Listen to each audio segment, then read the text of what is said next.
Welcome in, football fans, Texas football fans in particular, and everybody at Dave Campbell's Texas Football and the Horn. Welcome to Episode 2 of the Eyes on Texas multicast as we crank this thing up, a product of the Republic of Football on Dave Campbell's Texas Football Podcast, and we're recording live here in the Austin Radio Network headquarters in the capital city overlooking downtown Austin and the 40 acres as it is.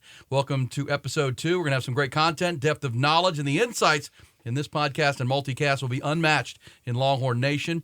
It'll be a staple for those who understand that the winning tradition and pride of the University of Texas will not be entrusted to the weak or the timid, nor will our straight talk and honest conversations about the Texas football program and today the basketball program as well. And we're excited to be here with you across the platforms that we have, which we'll tell you about here coming up. But first, let me introduce my co-host. He is Mike Craven, a lifelong Austinite, raised inside the Texas football locker room with his grandpa, Dr. Craven, which we've learned. Currently works as a senior writer at Dave Campbell's Texas Football, formerly at the Austin American Statesman and Rivals. And I am Aaron Hogan, 33 years here in Austin, 24 with a fixture on Morning Drive Radio in the ATX, currently the co-host of the B&E Show on the Longhorn flagship station, The Horn, and thehornfm.com right here in this building. And we're excited to launch Episode 2. And, Michael, the first episode got some great response at Dave Campbell's and on our YouTube channel at The Horn, and a lot of Texas spring football conversation, and that's what this is going to be through the spring, into the summer, and then into what promises to be a really exciting 2023 football season. Yeah, we made it to week 2. Nobody got fired. I still got my job, so that's pretty good. We got the Aggie podcast going, the Baylor podcast going. The other ones start this week. So everything running well in the Republic of Football, covering about half the state. Hopefully get the rest of them on board by the time football season starts. Yeah, well, and then a lot of views, so we thank everybody. Hopefully you can share it and spread it around. And as we know, if you're looking for us, we now have, as we call it, a multicast, because we're on Spotify, we're on Apple iTunes, we're on YouTube, where you can watch the recording and the video of it. And, of course, YouTube is at Dave Campbell's TF. That's Dave Campbell's TF. Also on Instagram, you can find all of our updates and everything when we add extended content and others and updates of what's going on, including happy birthday to Mike Craven this week. Eyes on Texas. He gets less happy the older I get. Eyes on Texas Pod there at Instagram. Also on the Twitter machine. That's at Eyes on Texas FB. So make sure you're following us. Have us a follow. Send it out to your buddies. Retweet some stuff, and that's going to be great content for Texas football. And today, Mike, Texas basketball, because our show, our pod, is going to, the EOT podcast and multicast is going to be broken into 4 quarters for the football season, and kind of follow the football lines. Good conversations over 4 big topics each and every week. And a halftime intermission, we're trying to hire some cheerleaders because we need a pom squad in here or something at halftime. We did bring some pizza in this time, which is good.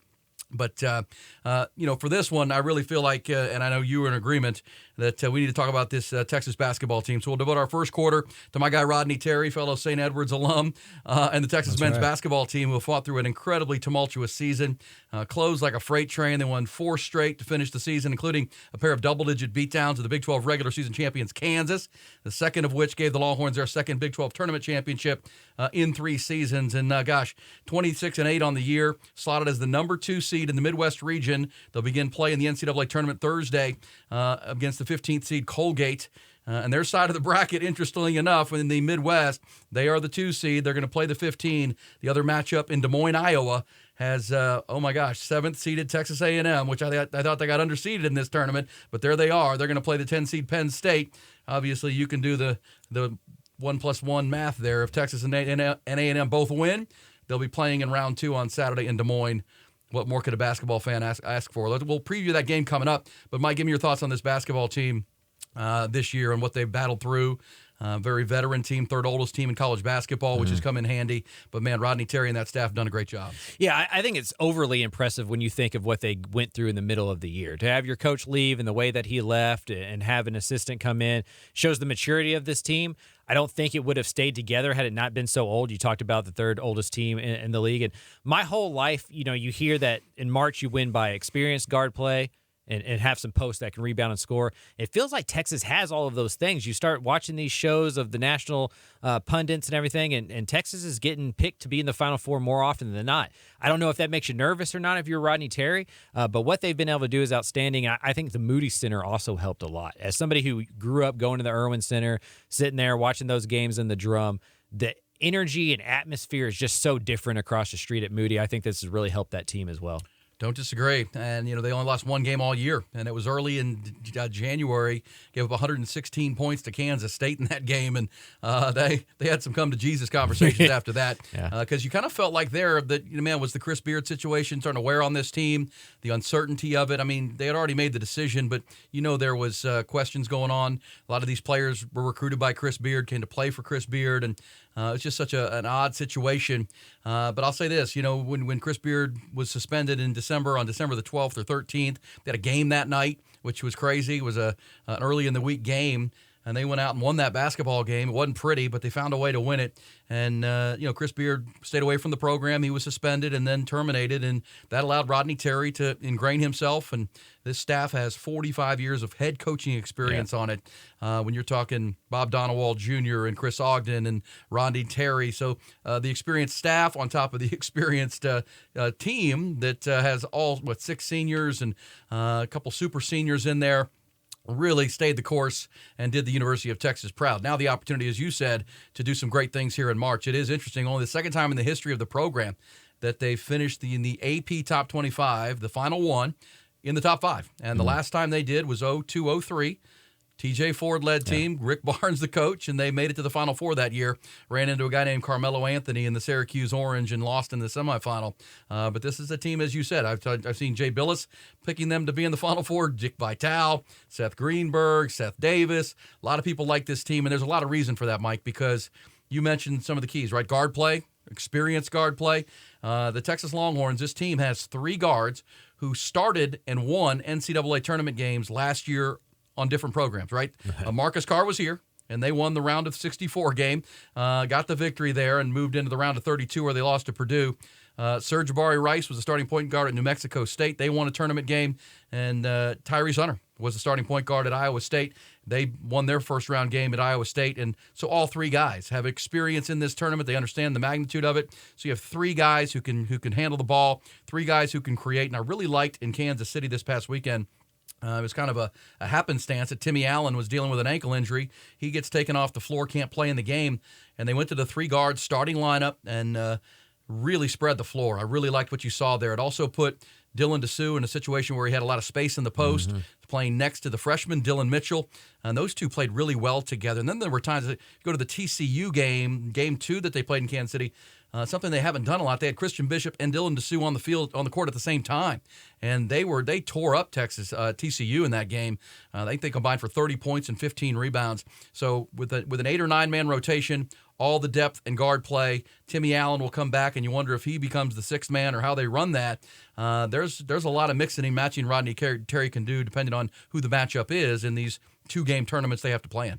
And those are champagne problems that Texas really has never had. They always had, the Kevin Durant's or the top-end talent, but since those TJ Ford teams, they haven't had depth like that where you can go 1 through 8 and get a lot of points. Even a guy like Morris off the bench can come light it up when he's really good. And then I think you mentioned it, like, after that Kansas State game where they gave up all of those points, like the defense has played really well. In 3 games in the Big 12 tournament, gave up 54.3 points, only 26.3 from the 3. And I think that goes to that 3-guard lineup where they can play perimeter defense. That's going to be big. I think Colgate's one of the top 3-point shooting teams in the country. And so it feels like, and it's always bad when you start talking in these ways, but what's the weakness for the Texas basketball team? Like, where are they going to get got? And with Houston not being completely healthy, it does feel like the Midwest bracket is wide open. Yeah, they've had some nights where they, got pounded on the glass at TCU late in the season where they got out-rebounded badly.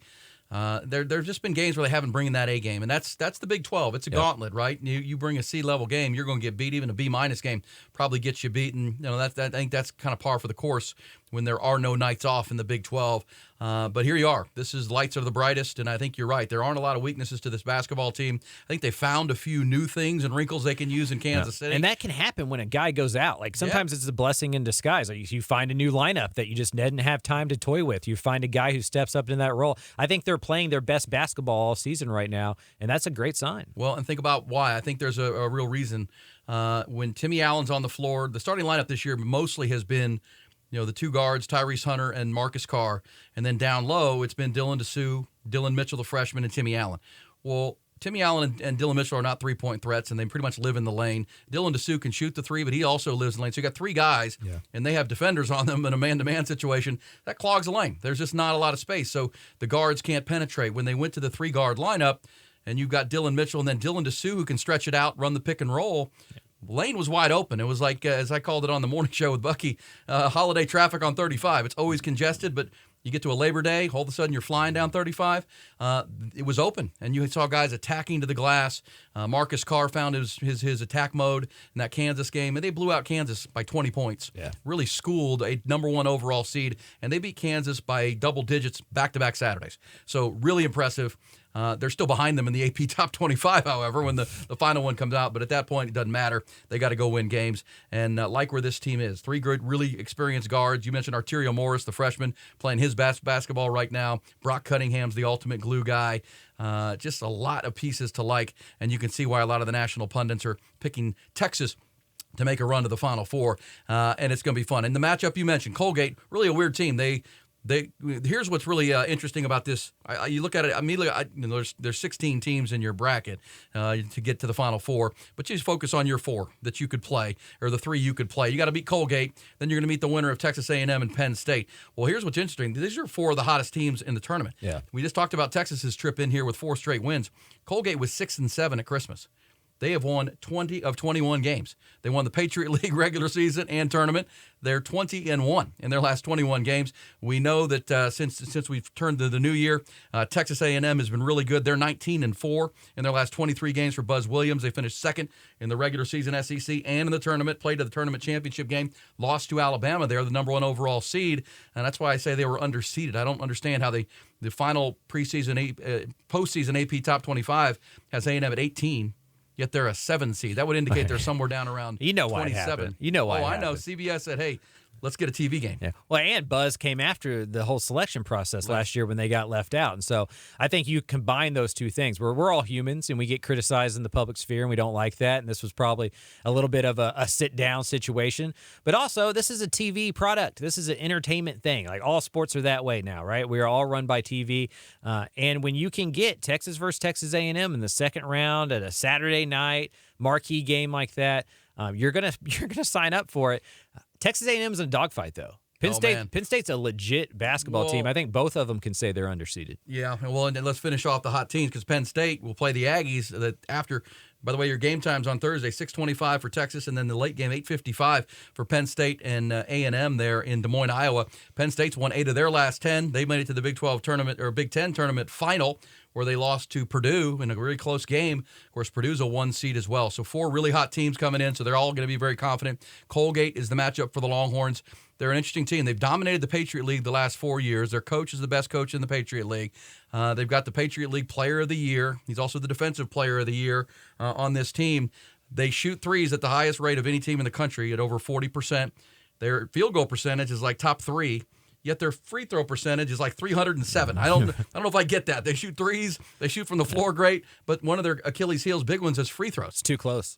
Too close. They don't hit free throws. And if you're shooting that many threes, you're not getting to the lane, you're not getting fouled as much. It's probably just not as big of a part of their game. Yeah, no, but there's a lot to like about this Texas matchup. You got to defend the perimeter, defend those 3-point shots. You can't let this team chunk them up because they will, and they'll make them. They'll make 4 of every 10 for 3 points. You do the analytics on that. They can get hot and get going. Then of course when they spread you out a little bit. They have the big 6'10" guy down in the lane that can hit the back cuts and make things tough. But Texas does have the people to handle it, right? The 9-deep rotation right now.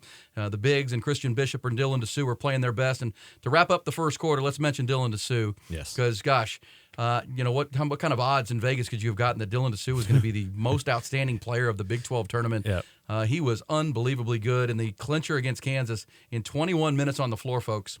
18 points in 21 minutes. Steals, dunks, block shots. He was playing. He's a kid from Pflugerville right here in Austin, Texas, who transferred from Vanderbilt. What a finish he's had. And at the end of the regular season in that game against Kansas, you could kind of see like, without everybody at full strength, he's going to have a bigger role, and he seemed to thrive in it. He averaged 15 and 8 in 3 games in the Big 12 championship. Just another added dimension that you kind of find when you least expect it, right? And you're going to the tournament with 4 or 5 guys that you count on to score. I just hope that we get this game. I just hope the Texas A&M game happens. If you're a Texas fan, are you secretly, or do you root for it? Or in the back of your mind, you're like, I hope Penn State wins and we don't even have to deal with that level of expectation. We're trying to get to the Sweet 16. Because the whole Rodney Terry conversation, everything, it feels like there's so much still up in the air for this Texas team. Like, they're the 2 seed, but so much could happen in this offseason depending on how these next 2 games go. I think you're rooting for Penn State, to be honest with you. I do too. Buzz Williams' team's really good. They play great defense. They're more battle-tested in the SEC. They've beaten teams like Alabama. Right. They'd be the underdog. They have nothing to lose. Yeah. Like, you don't want that. You don't want that situation. And, of course, they currently own Scoreboard because they ended the Longhorn baseball season in Omaha last spring in the College World Series. So you don't want 2 double bragging rights. That's the ultimate to end the season. So I got a question for you. How many games does Texas need to win for Rodney Terry to be the head coach next year? I don't know that answer. I mean, it is the elephant in the room, without a doubt. I mentioned earlier that Rodney went to St. Edwards. I went to St. Edwards, graduated, and when I was getting there, he was finishing up a hang his jersey in the rafters career at St. Ed's here on the Hilltop in South Austin, and have known him a long time. I root for him. I just don't know what the decision's going to be. You make this decision because you can't talk about this team without talking about Chris Beard, right? And Chris Beard's now been introduced as the new head coach at Ole Miss, and there are debates whether that was too soon, only 2 months after being let go here.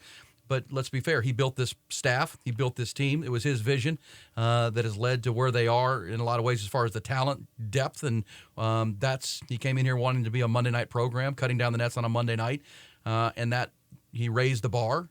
And, Rodney Terry's a part of that, but he came here to be the top assistant coach. So, I mean, if they make the Final Four, I don't know how you can't keep him on, even if they make to the Sweet 16 in the second weekend. But I don't know if there's a number. And Chris Del Conte has a tough decision to make because you have to make a decision for the short term and reward Rodney Terry, but you have to make a 10-year decision. You're moving to the SEC.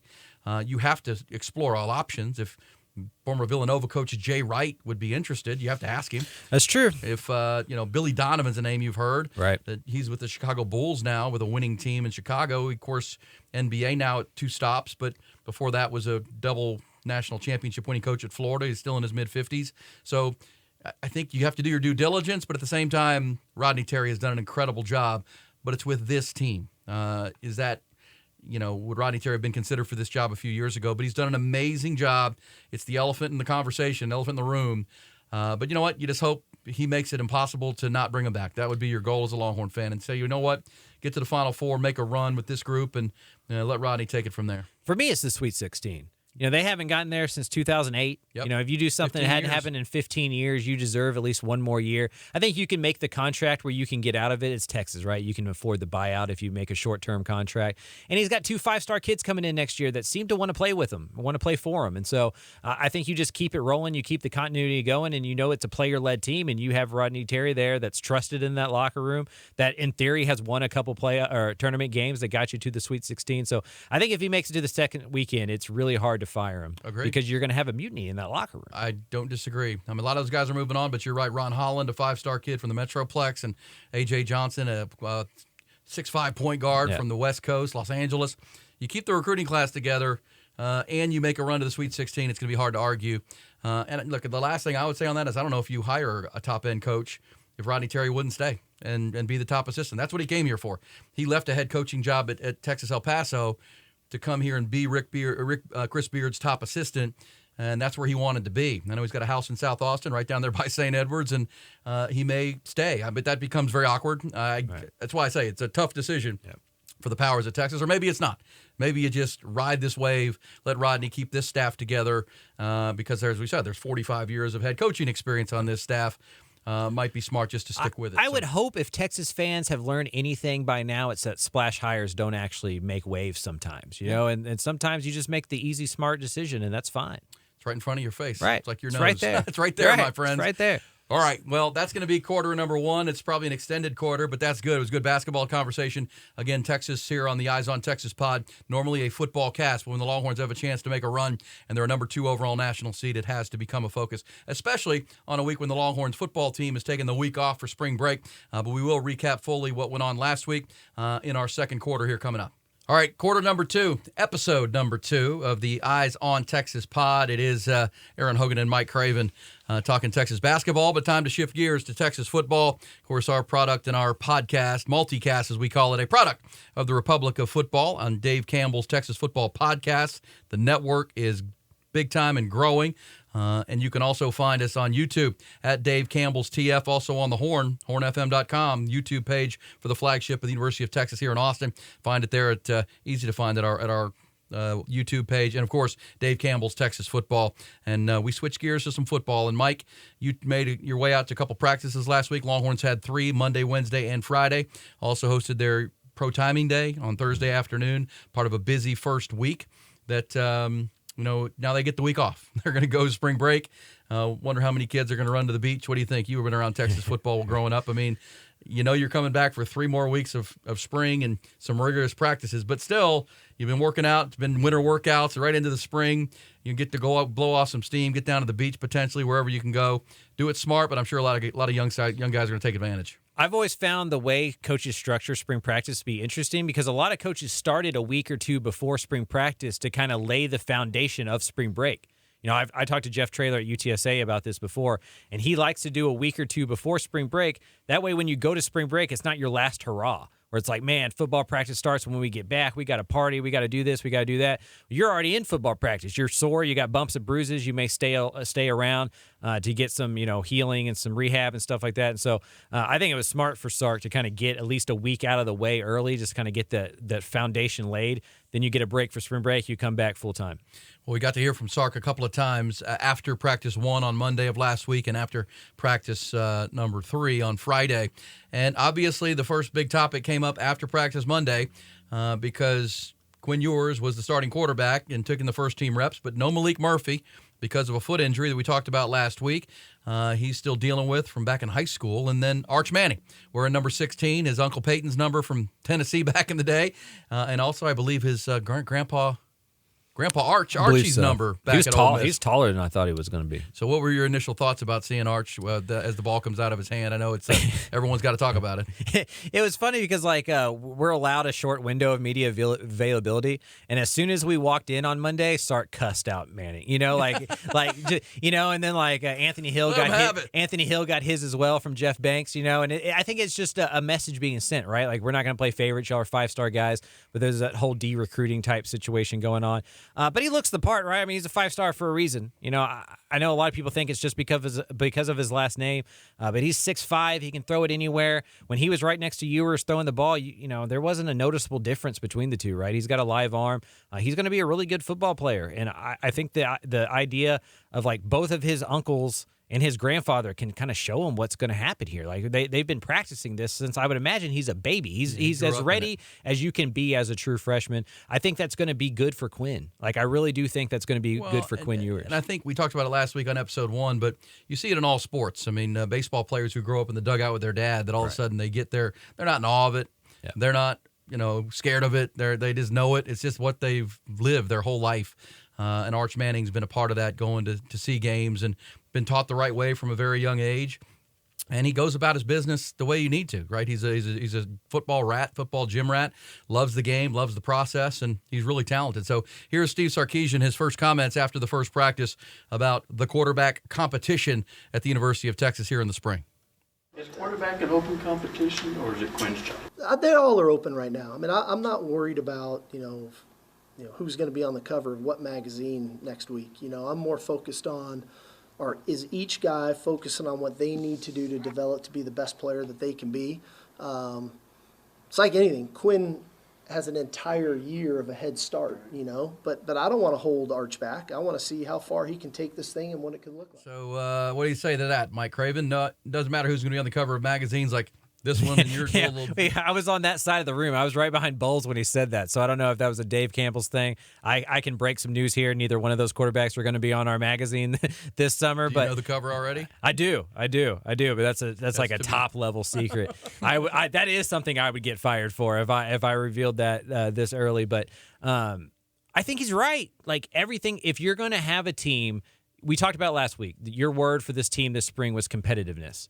And if you're going to have a spring camp that is about competing, that is, hey, none of these jobs are open, from Kelvin Banks to the defensive tackles, everybody's playing for their job. There's a lot of talent here. Everybody's got to go earn it. You can't then go, well, then Quinn's the starting quarterback automatically because he played 10 games last year. He didn't go to the Heisman final. He wasn't undefeated as a quarterback. He's got room to grow.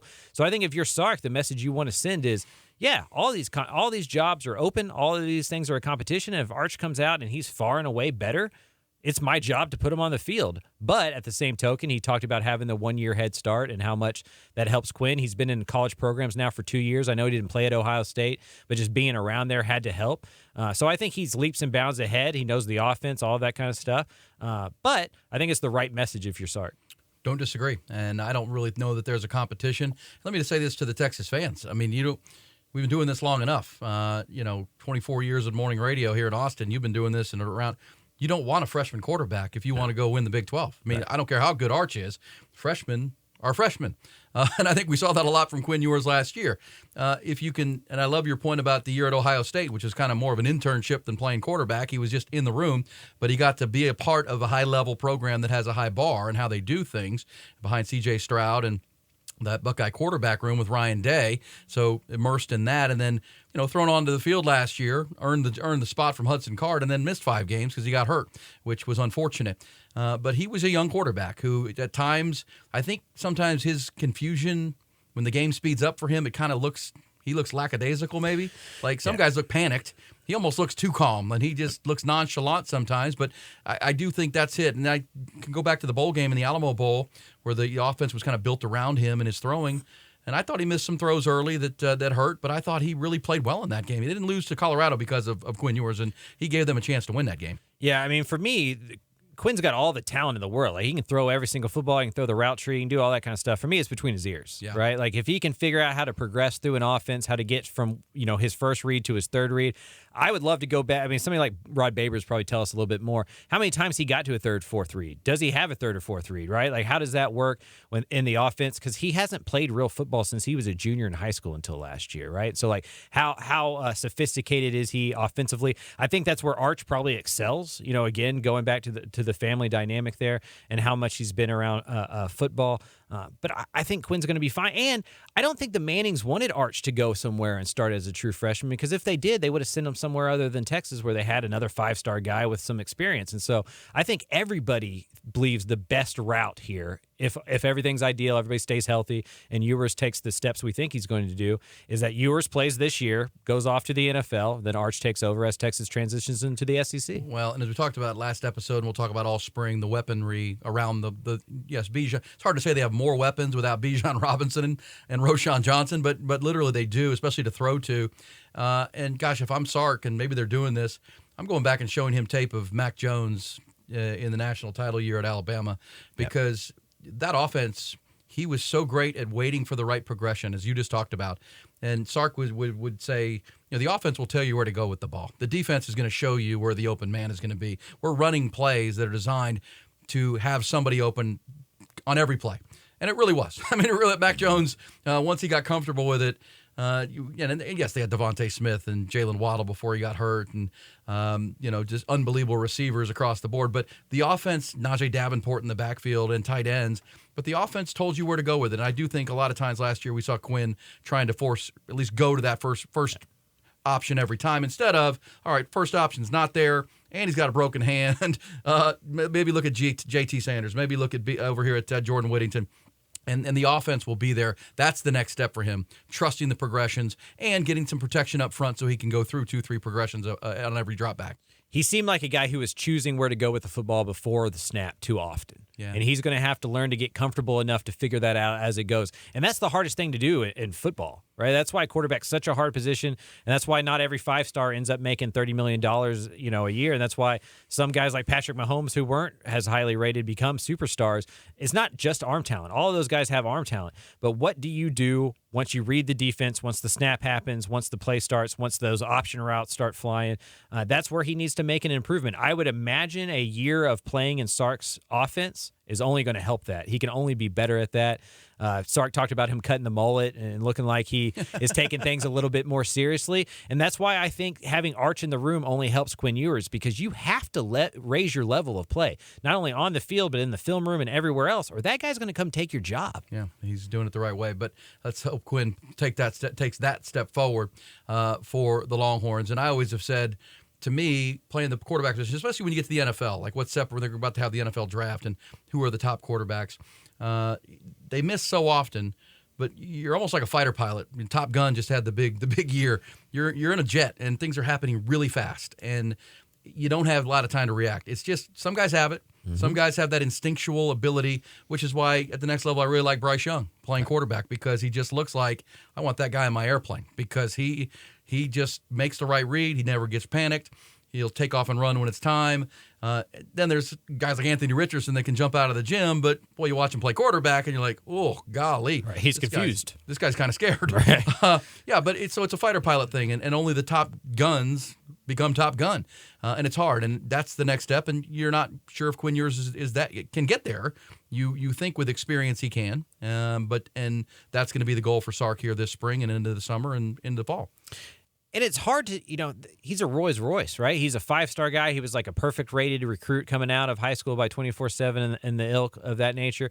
But then you got to go to him and convince him, like, look at all these weapons around you. You don't have to be a superstar. You don't have to go make these insane, right? You just got to be the point guard.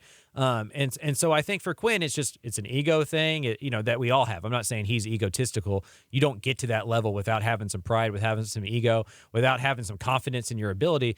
But you don't always have to make the toughest throw. You don't always have to make the best throw. Sometimes you just got to make the right throw. And I think that's going to be about maturity, and hopefully going into year 3 on a college campus, he's ready to have that. All right, there's some quarterback chatter, which will be ongoing.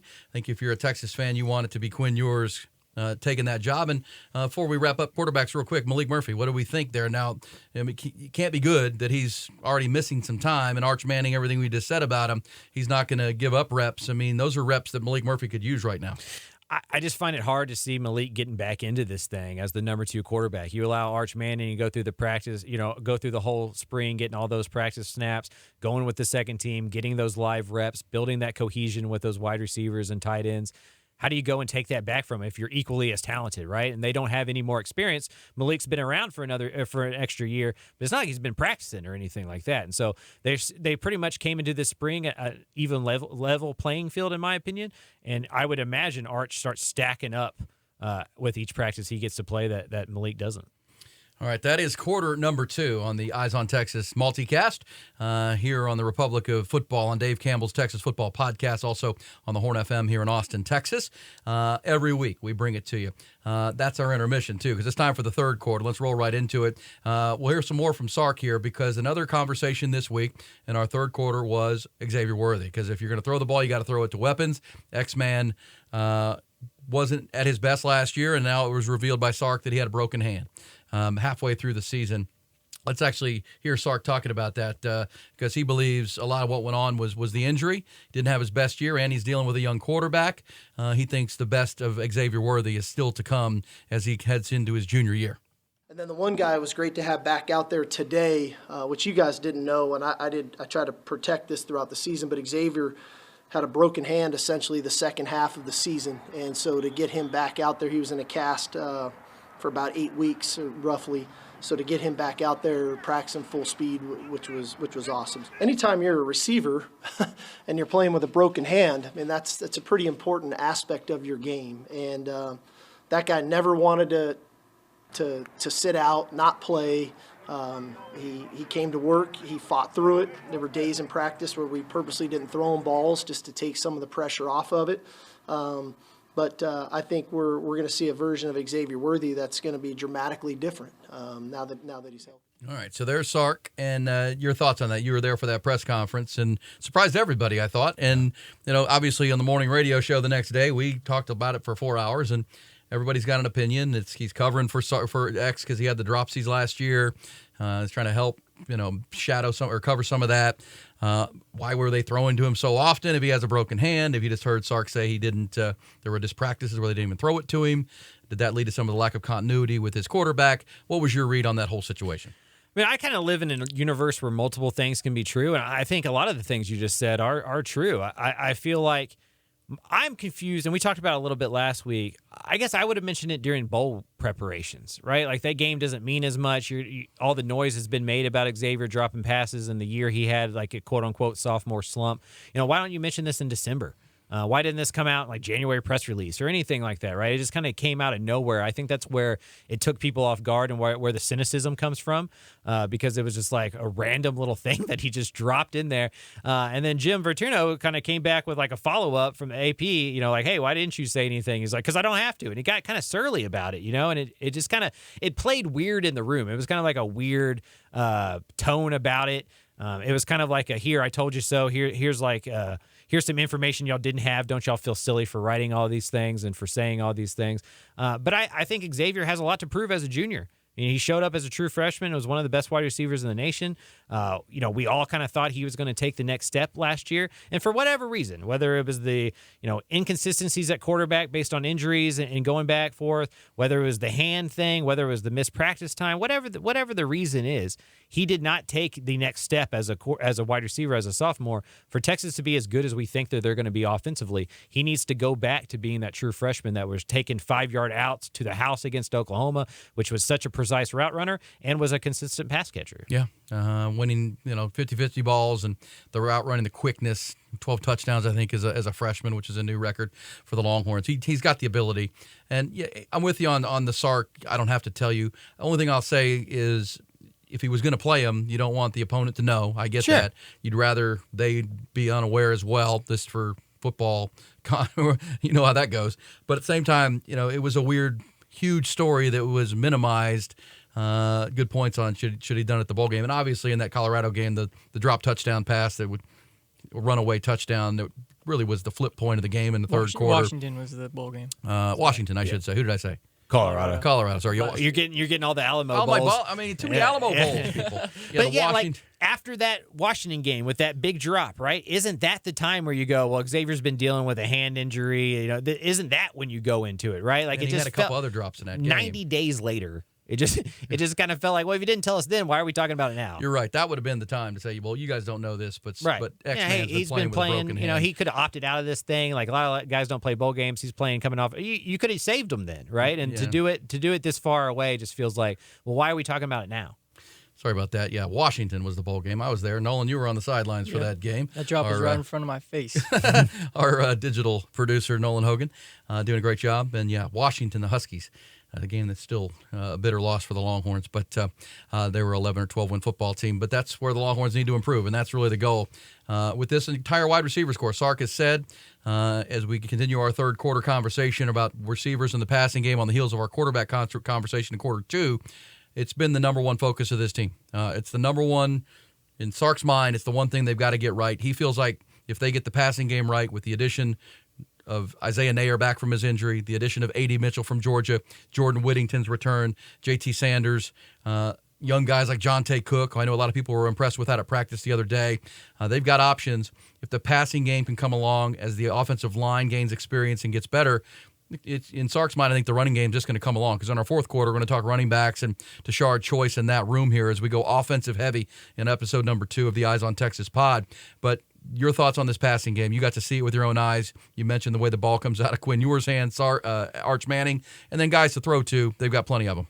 Yeah, I mean, they completed 248 passes last year, and most of those come back. Bijan Robinson at 19 catches is the guy that they're losing the most, right? They have 3 guys back that had over 50 catches. Worthy had 60, even with a broken hand, right? Like, Worthy still had 60 catches for 760 yards and 9 touchdowns.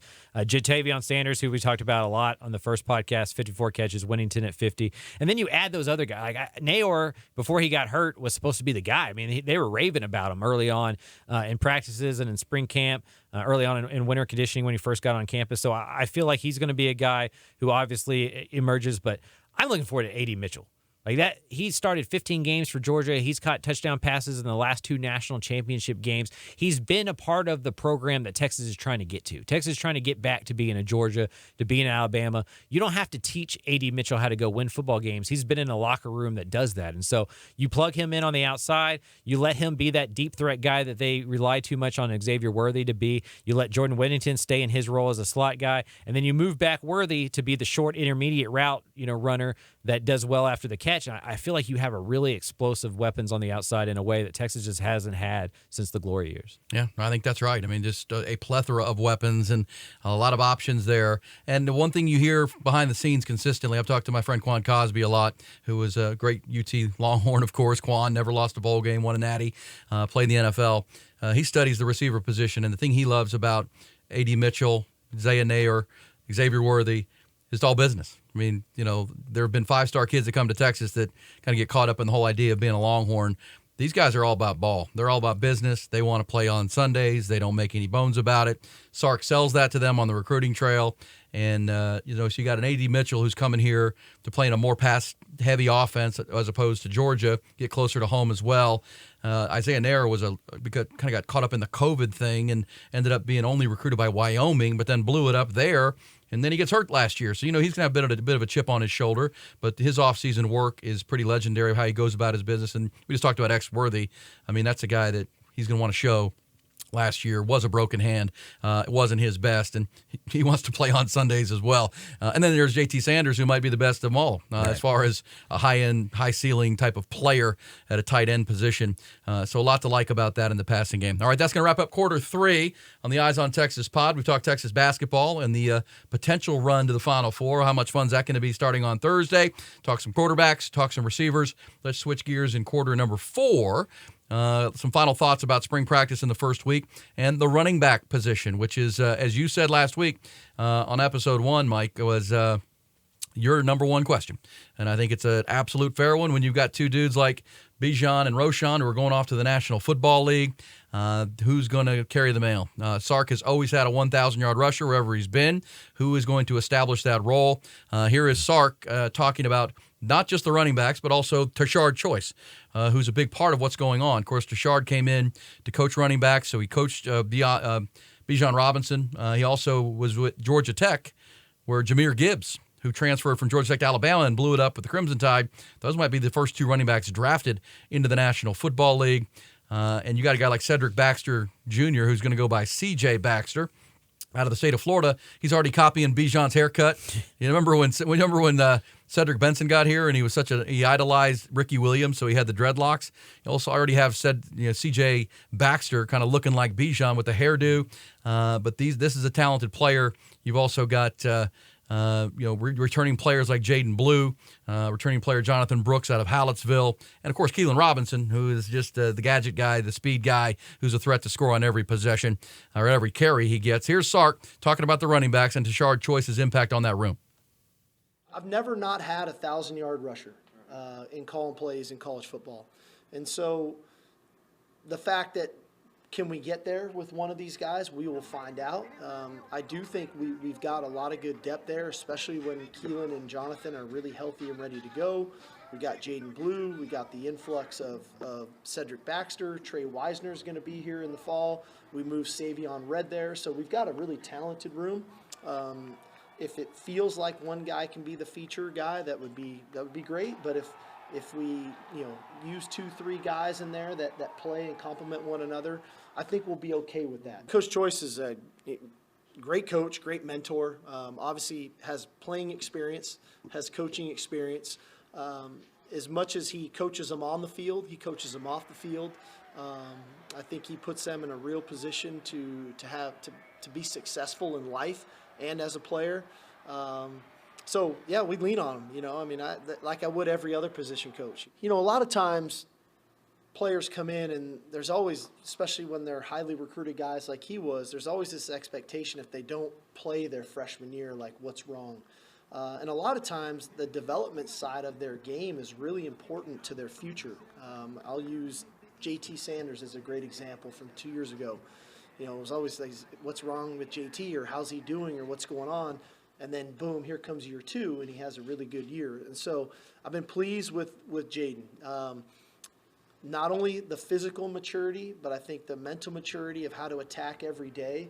I thought he did a really good job last year of really learning from 2 great guys to learn from in Bijan and Roshan, but also Keelan and Jonathan Brooks.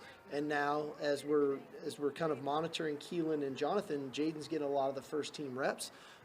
And you can see a lot of the things that we've been working on a year ago come to life. I thought today was a physical day. There's some hard, tough runs, and he had some really nice runs and got through there and in traffic between the tackles. And we know what he can do on the perimeter, but to be a back in our offense, you need to be a complete player. And I'm pleased with kind of his development up to this point. All right, there's a wide-ranging few pieces of sound from Steve Sarkisian on the running back room to launch our fourth quarter, and a lot to chew on. I mean, Mike, let me start with this. Your thoughts on Tashard Choice? I mean, he was a Dallas Cowboys player, young coach, dynamic. I think Stan Drayton left to take the Temple job and as the head coach, and Stan had done a great job. He recruited Bijan Robinson and some top backs, Jaden Blue included. But Tashard seems like kind of a player's coach, right? He played the position and knows the game, been in the NFL, so he can talk the guys through that, what you got to do to get there. What do you think of Tashard? Yeah, when Stan Drayton left, it was like, what's going to happen in that room, right? Because he was kind of like the godfather of that coaching staff. A lot of young guys in that room. He was kind of the father figure to a lot of recruits, even to some of the coaches on that staff, right? They're kind of a mentor and uncle figure to them. But Tashard Choice come in and probably made that room even better. Like they have gotten better and better every single year. I think he helped Bijan and specifically Roshan kind of reach their peak there in college. Their best footballs in front of them. I think he's great. Just watching that clip, right? You saw some swag. You saw like the way he walks around, the confidence he has. That's something that Texas has been missing for over a decade now. I think having coaches who have been there, done that, who know the standard, who can stand up in front of a room of star recruits and go, I know how to get there because I did it myself, right? Like you can follow a person who's led by example. And so I think he's been a fantastic hire for Steve Sarkisian. I think one of the things that maybe Sark doesn't get enough credit for is how good he's been on the assistant coach front. Yeah, Chris Jackson, of course, at the wide receiver position now. He's come in from the NFL, played in the NFL, coached there already. And that resonates with players. There's no doubt about it because that's where they want to be. There is no question. All right, so let's tap into your recruiting knowledge when you were doing the Fab 55 over at the Austin Statesman and still at Dave Campbell's. Jaden Blue, he's kind of an enigma because he skipped his senior season at Klein Collins. Am I right about that? Yep. So he was one of the top players in the state at the position as a junior and then decided, I don't like my coach or whatever went on there, and he opted out. He didn't play his senior year, and then he redshirted pretty much last year. So it's been 2 full years since we've seen him. What do you remember from him in high school? It's interesting. When he opted out, we all were like, well, is this going to be the new thing? Where these big-time recruits skip their senior year because they already have the offers, they already have the commitments. Why go hurt your knee or whatever the case may be? It hasn't been true. There hasn't been much follow to it. My thing with Jade, I think Sark touched on my concern with Jade. Outside the tackle, I think he's going to be fine. Right, he's just kind of a slightly built dude, and he doesn't look much bigger. I think that's just his frame. He's just not a thick, powerful guy. How can he handle what this offense requires you to do? And that is run between the tackles a lot. Bijan's not a small dude. Rashawn's not a small dude. How can he handle that? I have the same concerns with Jonathan Brooks. Obviously, Keelan Robinson, more of a third down back. And I think that's where CJ Baxter becomes such an important cog of this offense. He already looks like the most physically built out of all of them. Wow. He can probably handle that pounding a little bit more just because he was God-given of a frame that's just bigger than those dudes, right? And so for me, in order for Texas to reach its peak as a running football team, C.J. Baxter is going to have a freshman year that we all thought Bijan Robinson would have if Herman had given him the opportunities. Sark doesn't strike me as a guy who's going to leave his best running back on the sideline. If Baxter ends up being that best running back, I think he's the guy by the OU game. Wow, bold statement from Mike Craven. That's what it's about. We are not going to cater to the timid nor the weak on the Eyes on Texas podcast. He'll be the back by the OU game. You saw him with your own eyes, and that's C.J. Baxter out of the state of Florida, number 1 running back in the nation. But you're right on with the offense. Go back to watching Bijan and Roshan last year. A lot of between the tackles. And Bijan would just make guys miss in tiny spaces. I mean, this is what we now see the NFL draft experts making their highlight videos. That's what you're seeing is Bijan making the nifty cuts in the hole that People are whiffing at tackles. That's where you'd have to be able to run. And Roschon would just plow through people, right? He would just get one foot in the ground, get upfield. That's a staple here. You don't do a lot of perimeter runs in this offense. You wonder if Sark adjusts that a little bit with some guys that maybe are more perimeter run oriented, even in the bowl game. Go back to the Alamo Bowl with Washington. They tried to feature Keelan Robinson kind of as a tip of the cap to the guy, the veteran player, but he's not a between the tackles runner, and that was pretty clear.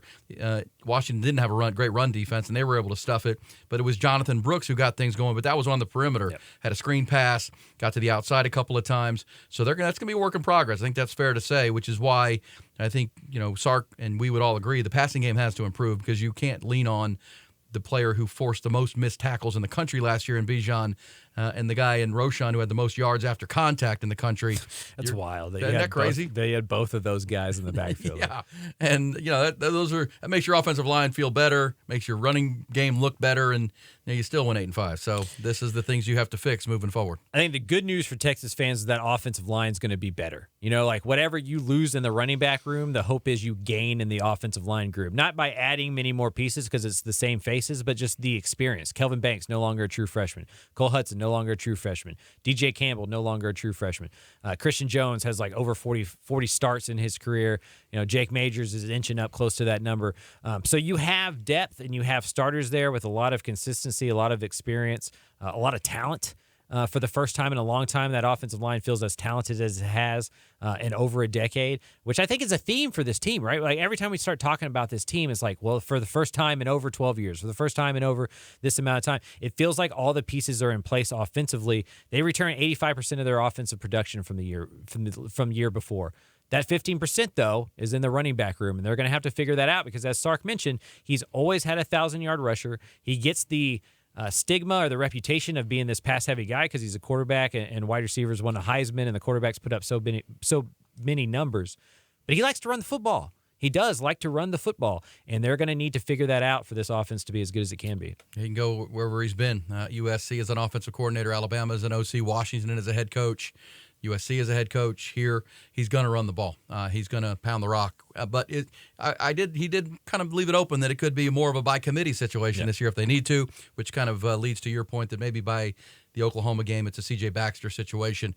Got to get him up with the pass protection and all the other assignments because Bijan was so good at all of it, and so Roschon was no drop-off at that position. All right, that's going to wrap up our fourth quarter as we have really covered a lot of ground on the offensive side of the ball. Promise you on episode 3 next week, we're going to go defensive heavy. Talk about what Mike and we saw at the practices for the defensive side of the ball. There's depth there, too.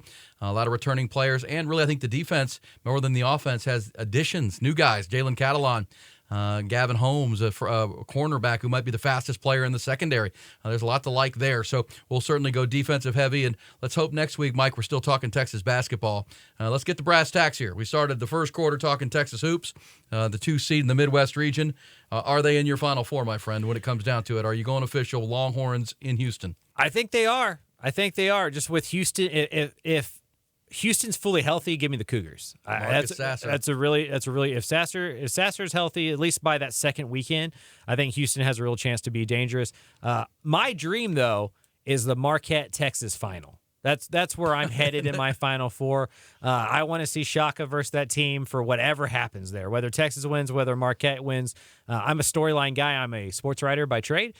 So anything that can give me a narrative to talk about, to write about, I'm all in for.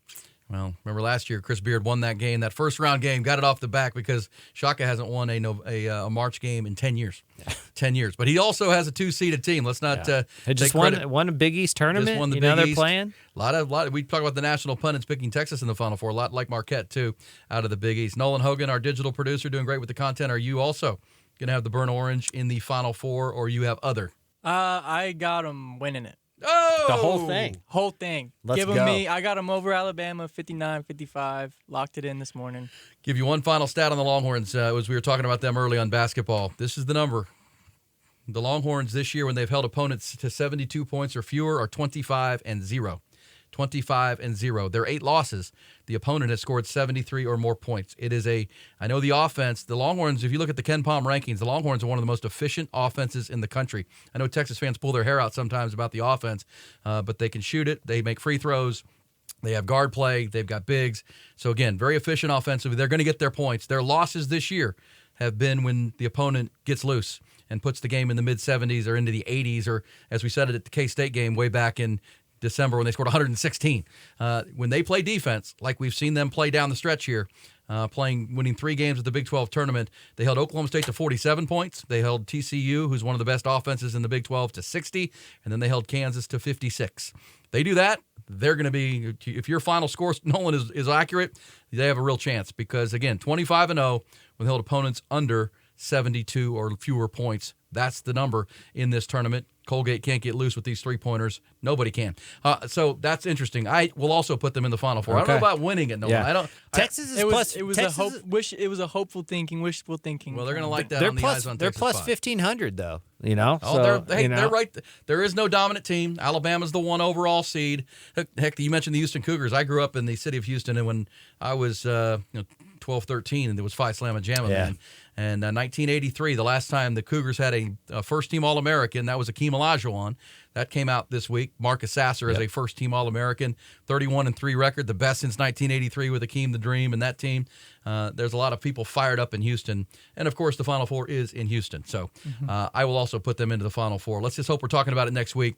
You don't want to see the Aggies end this season, and that would be some kind of misery for the Texas Longhorns. But that is going to do it for Episode 2 for the Eyes on Texas multicast. And, again, Nolan, fire those things up. Find us on YouTube at Dave Campbell's TF, at Dave Campbell's TF, also on the Horn, the flagship station of the Longhorns here in Austin. That's hornfm.com. You can find it on our YouTube page.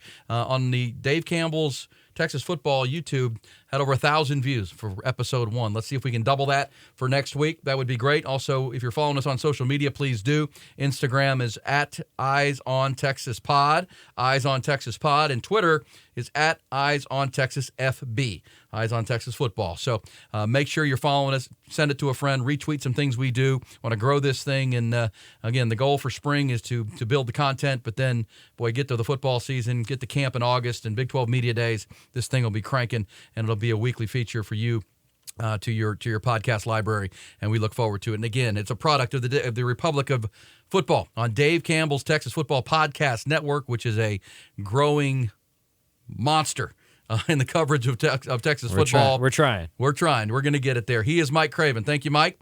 I'm Erin Hogan. We appreciate everybody who's going to watch it. Send it along to a friend. Nolan, thank you. Griffin Hogan is well in here doing the great work on the editing side of things. Putting my kids to work. You know what I'm saying, Mike? And they're doing a great job. Raised a couple of professionals for sure. And they're doing an awesome job. So appreciate everybody. Again, it's Episode 2 in the books. Hook 'em, everybody.